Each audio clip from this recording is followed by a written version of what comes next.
Now, as we know, people usually talk to communicate, consisting of the same particles that left the speaker's mouth. So how fast does sound go?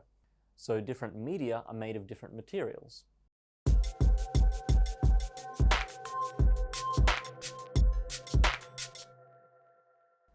Today we're going to be talking about sound waves.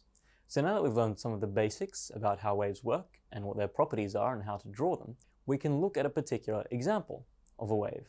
And the sound wave, as we'll see, is a fairly important wave out of all the waves that we could be looking at. So to begin with, we'll be talking about properties of sound waves. Things like why they're important, and their sort of frequency, amplitude, that sort of thing. Now, as we know, people usually talk to communicate. I'm doing it right now, after all. And the thing about speech and talking, it's an application of sound. Speech travels in a sound wave toward your ear or toward a microphone, and that gets translated into electricity or into electrical signals for your brain to interpret, and they're eventually figured out into words and sentences and structures and that sort of thing. So we can see that without sound waves, we can't make that initial communication. So we can't pick up the words or the sentence or anything. So right away we can see that sound is a pretty important part of our lives most of the time.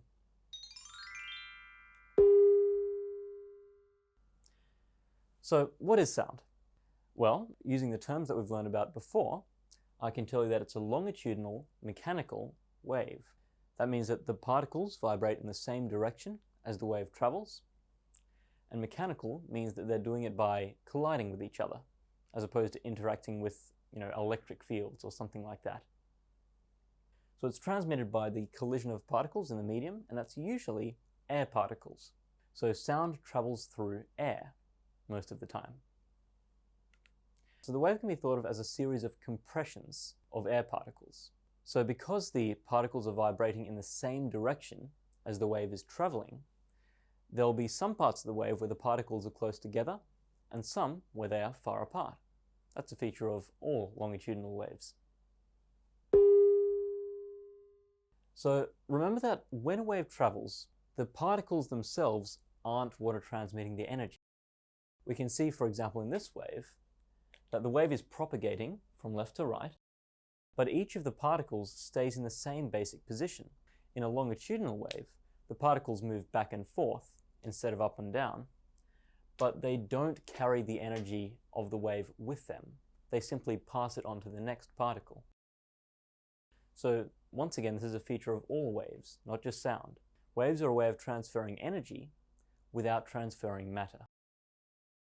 So sound waves that reach your ears are not consisting of the same particles that left the speaker's mouth. Instead, they're consisting of the air particles that were already right next to your ear, that have just been knocked around by the sound waves that came out of the person's mouth. Does this make sense? So their voice irritates air particles near their mouth, and that sets up a wave which causes more particles to vibrate, and eventually that wave of vibrating particles reaches your ear and vibrates the air there, and that's the sound that you can hear.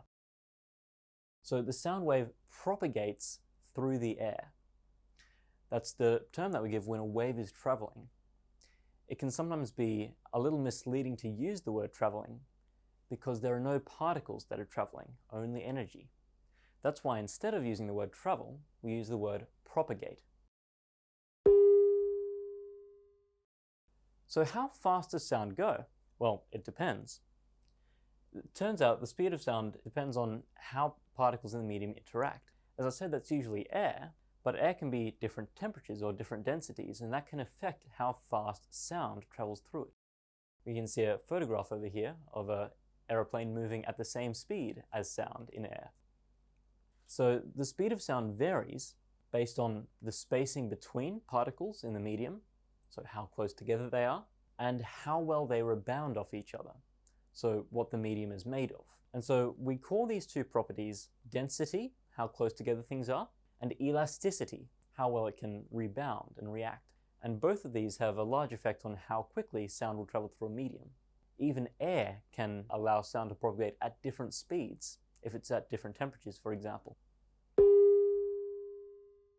So different media have different densities and different elasticities. And of course, most of these are very different to those of air. You can see a photograph here of plural of medium. So different media are made of different materials. So sound will tend to travel through denser materials more quickly. That means that if we look at your typical solid, then sound waves will travel through that solid more quickly than they will travel through air, simply because the particles are much closer together. So we have a table here of the speed of sound in various different media. First we have two gases, air and helium. We can see that the speed of sound in air is about 343 meters per second. So that means that every second, a sound wave can propagate across 343 meters of air. This is assuming that we're at standard temperature and pressure, that is 25 degrees Celsius at normal 1 atmosphere pressure. So now let's take a look at some liquids, mercury and water. As you can see, because liquids are so much more dense than gases, sound waves will travel far more quickly. So these speeds are about 1,500 meters per second, which is 4 or 5 times faster than the speed of sound in air. So we can see that in liquids, sounds will travel much more quickly. That means that if you're underwater and you hear a sound, you'll hear it more quickly than if the source of the sound was above water, and so are you. Because if both the source and you are above water, then the sound will propagate through air at a relatively slow 340 meters per second. But if you and the source are both underwater, that means the sound wave will propagate through the water at a much faster 1,493 meters per second. Alright, so how about some solids? We can see that most of these solids have a propagation speed that is even faster than mercury and water. So of course, metals will have different densities, usually greater densities, and also different elasticities, which explains why there's so much variation between them. In general, the harder solid is, the more quickly it will allow sound to propagate.